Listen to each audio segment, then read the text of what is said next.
युग अपने पापा की आवाज सुनकर हक्का बक्का हो गया था। उसे समझ ही नहीं आ रहा था कि उसके साथ क्या हो रहा था। युग के पिता की फिर आवाज सुनाई देती है, युग बेटा, ओ युग बेटा। युग सोचने लग जाता है, पापा की आवाज कैसे आ सकती है? पापा तो 13 साल पहले ही गुजर चुके हैं। जरूर कुछ और बात है। युग उसके पास ही जमीन पर सो रहे कायर को उठाने लग जाता है। युग कायर को उठाते हुए कहता है, कायर, ओ कायर, उठ यार। कायर इतनी गहरी नींद में सो रहा था कि वो उठ नहीं रहा था। कायर के ना उठने पर युग अभिमन्यु को उठाने लग जाता है। युग अभिमन्यु को हिलाते हुए कहता है, अभिमन्यु, ओ अभिमन्यु, उठ भाई, उठ न यार। इसलिए कहता हूँ इंसान को इतनी भी नहीं पीनी चाहिए कि होश ही न रहे। कायर और अभिमन्यु के न उठने के बाद युग कछुए को उठाने की उम्मीद छोड़ देता है, क्योंकि वो जानता था जब वो दोनों ही नहीं उठे तो कछुआ क्या उठेगा। युग के पिता की फिर से आवाज सुनाई देती है, युग बेटा, ओ युग बेटा, ऊपर आओ बेटा। युग खुद से कहता है, ये आवाज तो ऊपर वाले कमरे से ही आ रही है, पर ऊपर तो कोई नहीं है। फिर ये आवाज ऊपर से कैसे आ सकती है? कहीं घर के अंदर कोई चोर वोर तो नहीं घुस गए? नहीं, अगर चोर घुसते तो वो पापा की आवाज में बात नहीं करते, ना ही मेरा नाम लेते। जरूर कुछ और बात है और इसका पता लगाना पड़ेगा मुझे। इतना कहकर युग धीरे धीरे सीढ़ियां चढ़ते हुए ऊपर वाले कमरे की ओर जाने लग जाता है। जैसे जैसे युग सीढ़ियां चढ़ते जा रहा था, उसके पिता की आवाज तेज होती जा रही थी। आवाज का पीछा करते करते युग उसी कमरे के सामने आकर खड़ा हो गया था, जिस कमरे के अंदर यक्षिणी कैद थी। कोठी में लाइट नहीं थी, जिस कारण चारों तरफ अंधेरा छाया हुआ था, पर दरवाजे के ऊपर बना शैतान का नंबर 666 लाल रंग में चमक रहा था। उसे देखकर ऐसा लग रहा था जैसे उसे अभी अभी किसी ने अपने खून से लिखा हो। युग दरवाजे के सामने खड़ा ही था कि तभी उसे फिर से उसके पिता की आवाज सुनाई देती है, युग बेटा, तुम आ गए। मुझे पता था तुम मुझे मुक्ति दिलाने जरूर आओगे। मैं इतना अभागा बाप हूँ कि अपने बेटे का चेहरा आखिरी बार तक नहीं देख पाया। अपने पिता की आवाज सुनकर युग भावुक हो जाता है और वो भी रोने लग जाता है। उसकी आंखों से आंसू टपकने लग गए थे। युग के पिता की रोती हुई आवाज सुनाई देती है, मेरी लाश यहीं अंदर है बेटा। मेरी लाश का अंतिम संस्कार करके मुझे मुक्ति दिला दो बेटा। मेरी लाश को बाहर निकालो। दरवाजा खोलो युग बेटा। अपने पिता की आवाज सुनकर युग पूरी तरह भावना में बह चुका था। उसके दिमाग से ये बात निकल ही गई थी कि कमरे के अंदर यक्षिणी कैद है। युग अपने आंसू पोंछते हुए कहता है, मैं मुक्ति दिलाऊंगा पापा, आप फिक्र मत कीजिए, मैं अभी ये सब हटा देता हूँ। युग दरवाजे पर लगे ताबीज को हटाने के लिए अपने हाथ आगे बढ़ाने लग जाता है। युग जैसे ही ताबीज को छूता है, कोई उसका हाथ पीछे से पकड़ लेता है। अचानक किसी को अपना हाथ पकड़ते देख युग डर जाता है और जब वो पीछे मुड़ता है तो देखता है कि वहाँ पर अभिमन्यु खड़ा हुआ था, जिसने अपने एक हाथ में मोबाइल का टॉर्च पकड़ा हुआ था और दूसरे हाथ से युग का हाथ। अभिमन्यु हैरानी के साथ युग से पूछता है, तू यहाँ पर क्या कर रहा है और ये तू क्या करने जा रहा था? तुझे पता है ना इस कमरे में यक्षिणी कैद है, फिर भी इसे खोलने जा रहा था। युग अभिमन्यु को समझाते हुए कहता है, अभिमन्यु तू आ गया, अच्छा हुआ तू आ गया। तुझे पता है इस कमरे में मेरे पापा की लाश है और वो चाहते हैं कि मैं उनकी लाश निकालूं और उन्हें मुक्ति दिलवा दूं। ये क्या बकवास कर रहा है तू? बकवास नहीं यार, मैं सच कह रहा हूँ, मैंने अभी अपने पापा की आवाज सुनी। अभिमन्यु हंसते हुए कहता है, यार पी हम तीनों ने रखी है और चढ़ तुझे रही है। अभिमन्यु ने इतना ही कहा था कि तभी युग के पिता की आवाज सुनाई देती है, युग बेटा, दरवाजा खोलो बेटा, मेरी लाश को निकालो यहाँ से, दरवाजा खोलो बेटा। युग के पिता की आवाज सुनकर अभिमन्यु के भी होश उड़ जाते हैं। उसने जितनी विस्की पी रखी थी सारी एक बार में ही उतर जाती है। अभिमन्यु डरते हुए कहता है, यार तू तो सच कह रहा था, आवाज सच में सुनाई दे रही है, मुझे भी दी। वही तो कह रहा हूँ यार, और आवाज इस दरवाजे के पीछे से आ रही है, पर इस कमरे में तो यक्षिणी है ना। युग और अभिमन्यु की बिल्कुल समझ में नहीं आ रहा था कि वो दोनों क्या करें।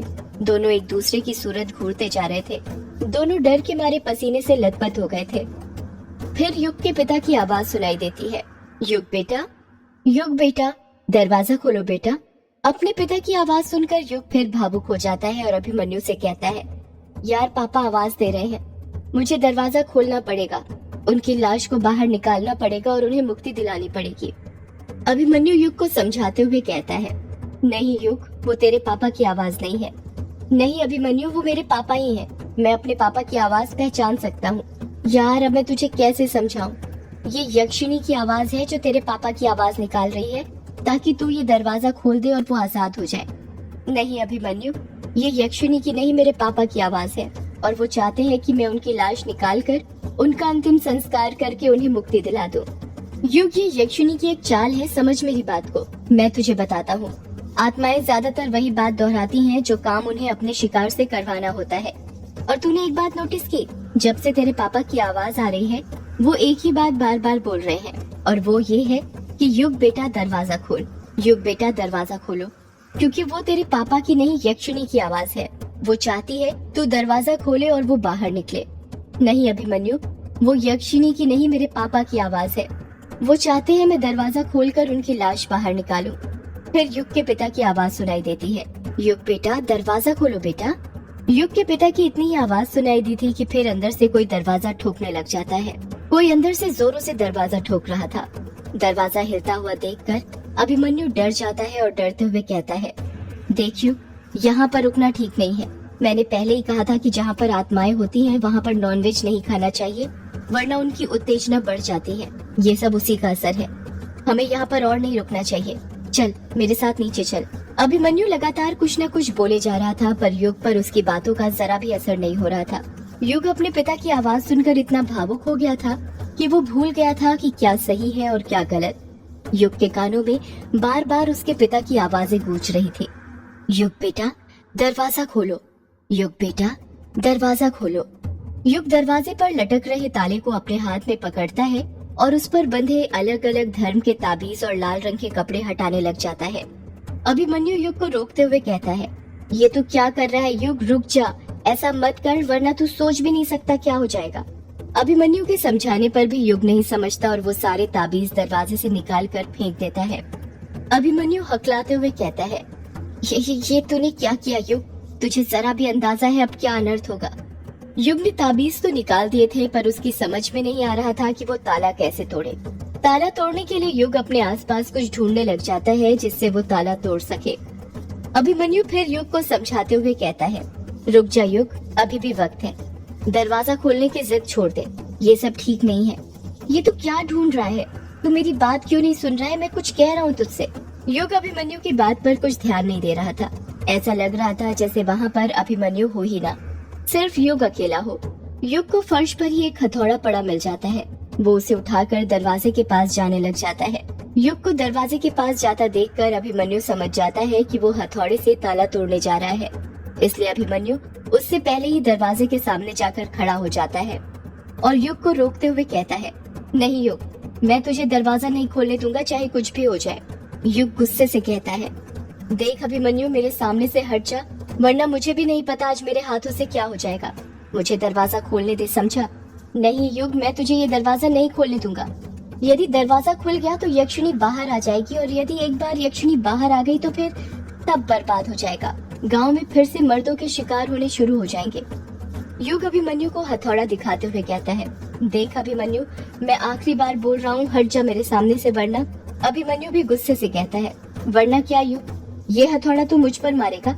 मारना है तो मार दे, पर मैं कह देता हूँ मैं यहाँ से नहीं हटने वाला। मैं तुझे ये दरवाजा नहीं खोलने दूंगा।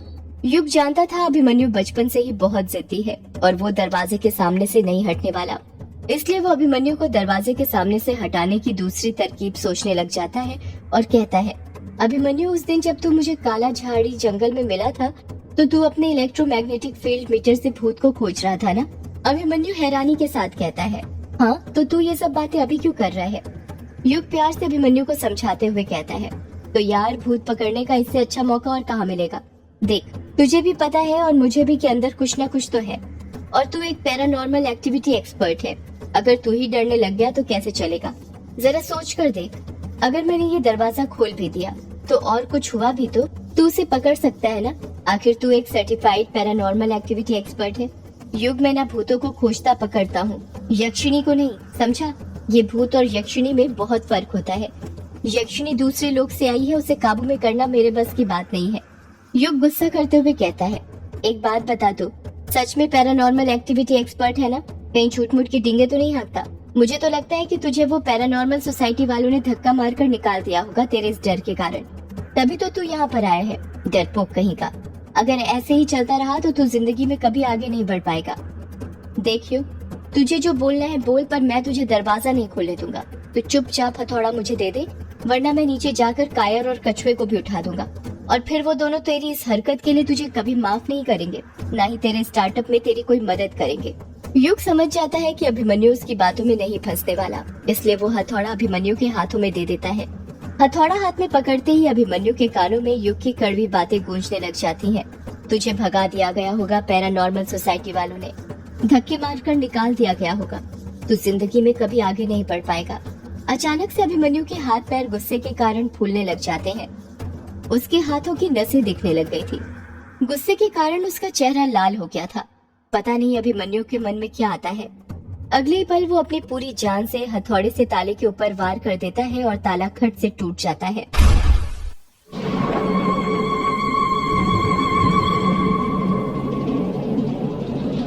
ताले के टूटते ही कुछ देर पहले से जो दरवाजा ठोकने की आवाज आ रही थी वो बंद हो गई थी। अचानक से चारों तरफ खामोशी छा गई थी। ताला टूटते हुए देखकर युग खुश हो गया था। होता भी कैसे नहीं, उसे कमरे के अंदर से उसके पिता की लाश जो बाहर निकाली थी। अभिमन्यु दरवाजे पर का ताला हटा देता है और उसकी कुंडी खोल देता है। युग और अभिमन्यु दोनों मिलकर दरवाजा खोल देते हैं। जैसे ही दरवाजा खुलता है उसके अंदर से बदबू आने लग जाती है। वो बदबू ऐसी थी जैसे किसी मरे हुए इंसान के शरीर में से आती है। अभिमन्यु अपनी नाक पर हाथ रखते हुए कहता है, इसमें से तो बहुत गंदी बदबू आ रही है यार। युग अभिमन्यु की बात का कुछ जवाब नहीं देता और सीधे कमरे के अंदर घुस जाता है। अभिमन्यु भी युग के पीछे पीछे कमरे के अंदर घुस जाता है। कमरे के अंदर अंधेरा छाया हुआ था, जिस कारण ज्यादा कुछ दिखाई नहीं दे रहा था। अभिमन्यु के मोबाइल का टॉर्च भी बार बार बंद चालू हो रहा था। पता नहीं ये कैसे हो रहा था। शायद ये सब कमरे में मौजूद अदृश्य शक्ति के कारण हो रहा था। जैसे जैसे वो दोनों कमरे के अंदर घुसते जा रहे थे, बदबू और बढ़ती जा रही थी। वो बदबू उनके नाक के नथनों में पूरी तरह घुस चुकी थी। जलती बुझती रोशनी में अभिमन्यु कमरे में अभी तक बस यही देख पाया था कि कमरे में जगह जगह मकड़ी के जाले बने हुए थे और कई सारी किताबें थी। टेबल के ऊपर एक सफेद टाइपराइटर रखा हुआ था, जिस पर अभी किसी का सूखा हुआ खून गिरा था। उस टाइपराइटर को देखकर तो अभिमन्यु की जान हलक में ही आ गई थी। कमरे के अंदर खामोशी छाई हुई थी। युग उस खामोशी को तोड़ते हुए कहता है, पापा कहाँ हैं आप? पापा कहाँ पर हैं आप? देखिए मैं आ गया। आप मुझे आवाज लगा रहे थे ना पापा? अभिमन्यु दबी हुई आवाज में युग के पैर पर धीरे से लात मारते हुए कहता है, ये तू क्या बोल रहा है? युग किसे आवाज लगा रहा है? युग अभिमन्यु की बात का कुछ जवाब नहीं देता और फिर से अपने पापा को आवाज लगाते हुए कहता है, पापा कहाँ हैं आप? युग ने इतना ही कहा था कि तभी एक औरत की भिन्नाती हुई आवाज सुनाई देती है, पापा नहीं, यक्षिणी बेटा। ये आवाज सुनकर युग और अभिमन्यु दोनों दंग हो गए थे। युग हकलाते हुए कहता है, कौन? औरत की आवाज सुनाई देती है, मैं यक्षिणी, तेरी मौत।